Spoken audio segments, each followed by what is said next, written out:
சிவராமன், ஏன் அப்படியே நின்னுட்டீங்க? சும்மாதான் பழைய கதைகளை நினைச்சு பார்த்தேன். முள்ளு குத்துன மாதிரி ஒரு வலி. ஒரு முள்ளு குத்துனதுனால முள்ளு காட்டையே அழிச்சவங்க நாம. இவ்வளவு நாள் எல்லா விஷயத்திலயும் நாம ஜெயிச்சுதான் இருக்கோம்.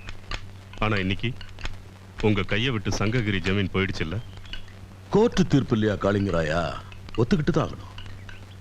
சங்ககிரி ஜமீனோட எல்லா சாவி கொத்தையும் அவங்கிட்ட ஒப்படைக்கணும்.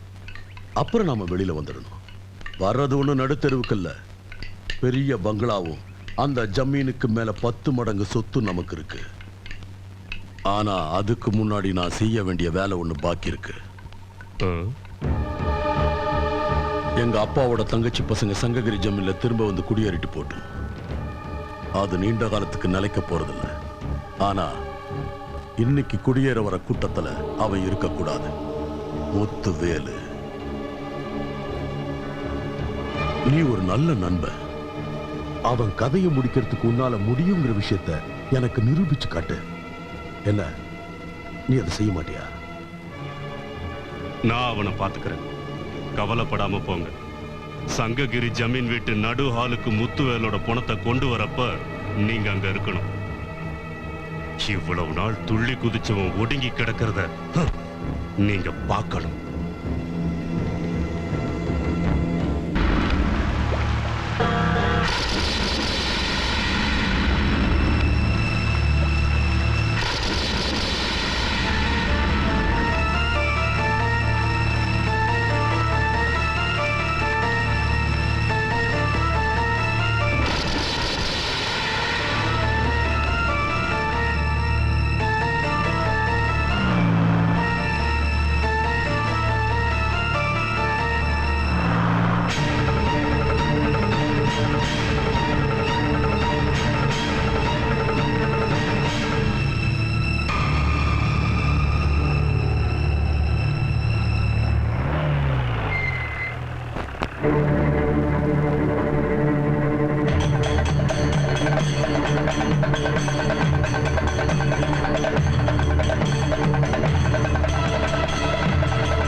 வெக்கங்கட்ட நாயே, போய் தொலைடா என் முன்னால இருந்து. வேண்டாம், விட்டுடுங்க. போவுள்ள. ஏய், 15 வயசுல முகத்தை பார்த்து பேர் சொல்லி கூப்பிட்ட ஒரு வேலைக்கார நாய அந்த வயல்லையே அடிச்சு மிதிச்சு கொண்ட கோவிந்தராஜனோட மகனா நீ இருந்தா அந்த அநாத நாய்களை பழி வாங்கி நன்றி செலுத்துற நேரம்டா இது. குறிவாக்க தெரியாதவங்கிட்ட ஆயுதத்தை கொடுத்து அனுப்பிட்டு இப்ப வந்து சொல்றான் அவன் தப்பிச்சு போயிட்டான்னு. தப்பு செஞ்சது நான் தான்டா. நீ என் ரத்தத்துக்கு பிறந்தவன் நினைச்சேன் பாரு, அது ஏன் தப்புதான். தூ.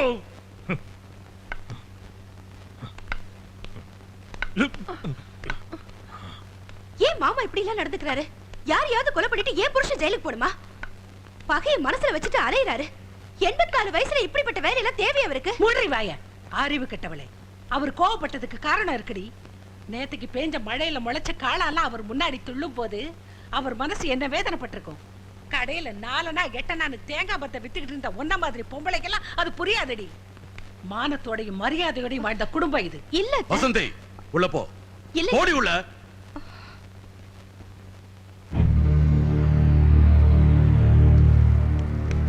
பொள்ளாச்சி மாணிக்கம் குறி தவறாம சொல்றதுல பெரிய கில்லாடி.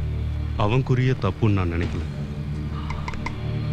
மதம் பிடிச்ச யானையோட காலடியில இருந்தும் 10 ஆள் ஆழம் உள்ள குழியில இருந்தும் உயிரை குடிக்கிற வாளோட கூர்மையில இருந்தும் இப்போ ஒரு துப்பாக்கி குண்டோட வேகத்துல இருந்தும் ஒவ்வொரு தடவையும் முத்துவேலு தப்பிச்சுக்கிட்டே இருக்கிறான். தப்பிச்சவன் வளர்ந்து வளர்ந்து பெரிய ஆளாயிட்டான். இனி அவன் வீழ்ச்சி அடைகிற காலம் வந்துடுச்சு. சங்ககிரி ஜமீன் அவன் இருக்கிற கோட்டை. கோட்டையிலிருந்து வெளியில வர்றதுக்கு வழி இல்லாம எல்லா வழிகளையும் அடைச்சிடுவேன். உயிரோட அவனை தீ வச்சு கொளுத்துவேன்.